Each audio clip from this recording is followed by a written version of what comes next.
একে বর্ষাকাল, তার উপর আবার ছুটির দিনে সন্ধ্যে, বাইরে অঝরে বৃষ্টি পড়ছে, মনটা বেশ আনচান করছে মুখরোচক কিছু খাওয়ার জন্য। ভাবতে ভাবতে মনে আসলো গরম গরম আলু পরোটার কথা, কিন্তু আলু পরোটা বানানো তো বেশ ঝক্কি, আর হাতে সময়ও কম। তাহলে কি করব বুঝতে পারছি না। এদিকে আলু পরোটার কথা শুনে বাড়িতে সবাই লাফিয়ে উঠেছে, বলছে অত কঠিন পদ্ধতি না করে নিজের মতো একটা উপায় বের করে দাও না। অবস্থা ভাবতে ভাবতে আলু পরোটার একটা সহজ পদ্ধতি মাথায় চলে এলো, বানিয়ে ফেললাম ঝট করে।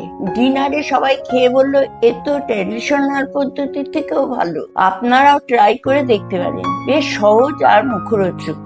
আলু পরোটার জন্য কি কি লাগে তা বোধহয় আর আলাদা করে বলে দেওয়ার কিছু নেই। 3 জনের পরিমাণে বানাতে নিয়েছিলাম 3 থেকে 4টে মিডিয়াম সাইজের আলু, সঙ্গে 2টো পেঁয়াজ, 5 থেকে 6 কোয়া রসুন এবং কাঁচা লঙ্কা, ছিল সামান্য পরিমাণে ধনেপাতা। আলুগুলোকে ধুয়ে 2 টুকরো করে কেটে খোসা সহ প্রেসার কুকারে সেদ্ধ করতে বসিয়ে দিয়েছিলাম। এদিকে পেঁয়াজ কুচো কুচো করে কেটে এক সাইডে রাখা, রসুন আর লঙ্কাও নিয়ে পেস্ট করে রাখতে হবে। আলু সিদ্ধ হয়ে যেতেই প্রেসার কুকার থেকে বের করে খোসা ছাড়িয়ে ঠান্ডা করতে রেখে দিয়েছিলাম। এদিকে আলুতে মেশানোর জন্য কয়েকটা মশলা নিয়ে নিতে হবে, যেমন জিরে গুঁড়ো, ধনে গুঁড়ো, সামান্য হলুদ গুঁড়ো, লাল লঙ্কার গুঁড়ো, আমচুর পাউডার। সেই সঙ্গে আমি দিয়েছিলাম বাড়িতে বানানো একটা স্পেশাল মশলা। এই মশলার রেসিপি আবার একদিন আপনাদের দেব।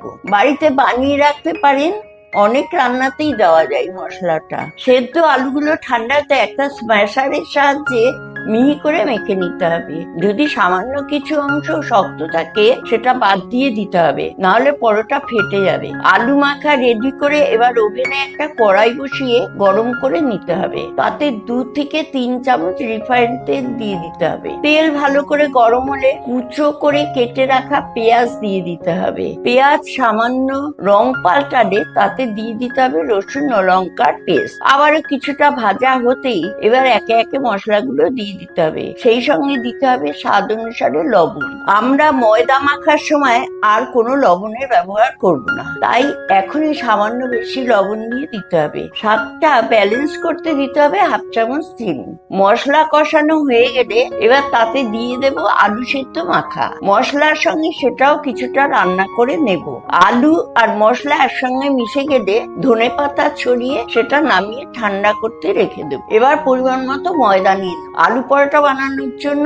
আর এবারই রয়েছে সেই টুইস্ট, যাতে খাটনি অনেকটা কমে যাবে, সময়ও বাঁচবে। পরোটার জন্য ময়দা মাখতে আমরা জলের কোনো ব্যবহার করব না, সেই সঙ্গে পরোটাতেও পুরো ভরবো না।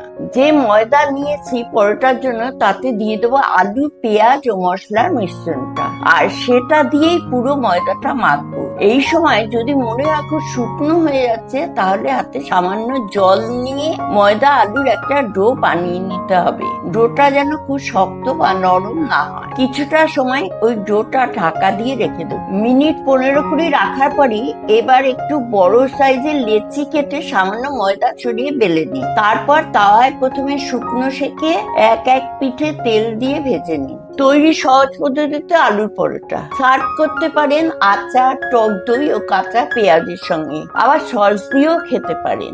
বাড়িতে ছুটির দিন একবার আলুর পরোটা এই পদ্ধতিতে বানিয়ে দেখুন, আর খেয়ে আমায় জানাবেন কেমন হলো। এই ধরনের মজার রেসিপি দেখতে চ্যানেলটিকে সাবস্ক্রাইব করুন। ভালো থাকুন।